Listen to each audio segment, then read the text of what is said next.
So there's this assumption that if you're not talking about your goals, you're not serious about them.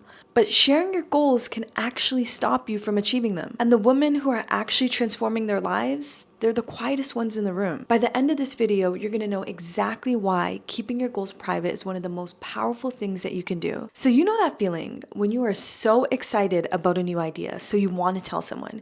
You pick up your phone, you text a friend, you call a friend, and you tell them about this new thing that you're about to do. But then something just changes because they do something. Like maybe they say something weird, or they ask you a question you don't know the answer to, or they give you a weird look, or take too long to even text back. Regardless, something just changes as soon as you tell them. You see, this is the moment. This is the moment that most goals actually die. New goals are the most vulnerable before there's any proof behind them. I know you have a vision for yourself, and you have a vision for your goals and who you are becoming.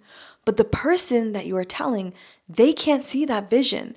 They can only see the version of you that you are right now. So they can't see where you're going. Even the smallest look or the smallest comment is enough to actually stop you from working on your goals when it's this early. And this is the part that no one tells you when you are on your glow up journey. So let's say you have always been the friend that likes to go out. You were the friend that liked to be outside, you liked to party, you liked to club, whatever it was, you were the one that people could call to come out and be social. But now you've been working on yourself, and you've been working on your goals, and your interests have changed. And the people around you, they've started to notice not everyone is rooting for you. I don't mean to be harsh, this is just the truth. When you are changing, when you are working on things, people want you to be the version of you that works for them. And change means that that's no longer the case. So when you share your goals with these people, you might hear the pushback of, you've changed now, you're not the same, what happened to you? And you might start to question yourself if you should even be doing the thing that you're doing. This has nothing to do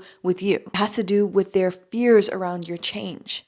If this goal comes into fruition, maybe you'll move, maybe something will happen, maybe you'll leave a relationship, maybe you can't be the same friend anymore. Something's gonna change, and they don't want that. This is about them not being ready for you to grow into the best version of yourself. And even when you share your goal with the right people, there's still something else that could happen that could completely get you right off track and make it that the goals don't actually happen. And there's actually science behind this. So if you've ever signed up for the gym, for example, and you went and you told your friends, have you ever noticed that you don't really want to go to the gym as much anymore after you already told everyone? Maybe it takes you a couple of weeks, or you just don't go at all. There's actually a TED Talk by Derek Sivers around this called Keep Your Goals to Yourself. And it talks about how when you share your goals early, your brain looks at this as you are actually doing the goal. Like you are getting the dopamine hit as if you are doing the actual goal. So your motivation drops.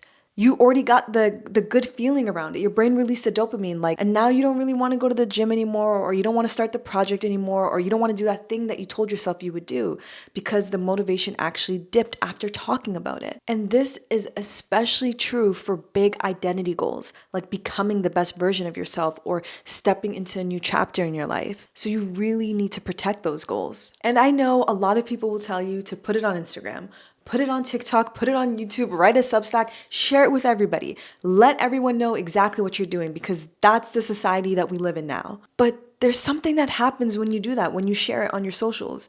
Instead of actually being able to fail at a goal, now you're not really interested in this goal that you were working on, or maybe you want to change it. Maybe that thing you were working on isn't working for you anymore. Now you don't want to change it because you're afraid of what people are going to say because you changed. You don't want to change anything because you already told everyone, and everybody's watching you and everybody's asking you about it, and you don't have the answers. And that makes you be afraid of trying different things. It makes you feel stuck in one specific thing instead of allowing yourself to be messy. Working on goals is so messy, and it's hard, and it's complicated, and you are allowed to change your mind at any single point.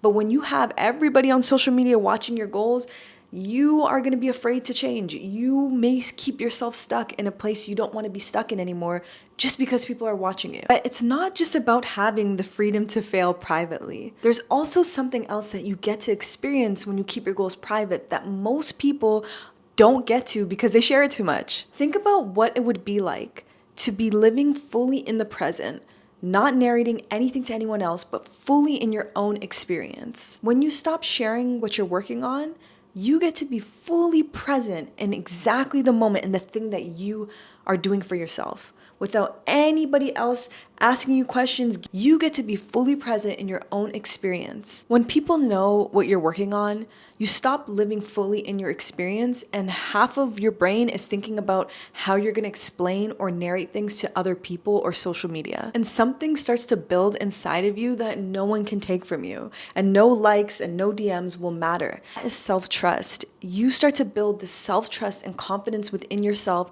to make decisions and to change and to create and to do the things that are best for you. You stop waiting for other people to validate you. You stop waiting for other people to give you permission, and you stop waiting for the group chat to say you can do the thing that you really want to do. That self-trust helps you build a relationship with yourself and helps you build a relationship with your own judgment. And the only way to build this is to practice it. Every goal that you keep private and every decision that you follow through without needing other people to co-sign is you building that trust within yourself. And when you've done that enough times, you stop having that need to have to share with everyone when you are working on your goals. So now you know why you should keep your goals private. What are the other things that you should keep private during your glow up journey?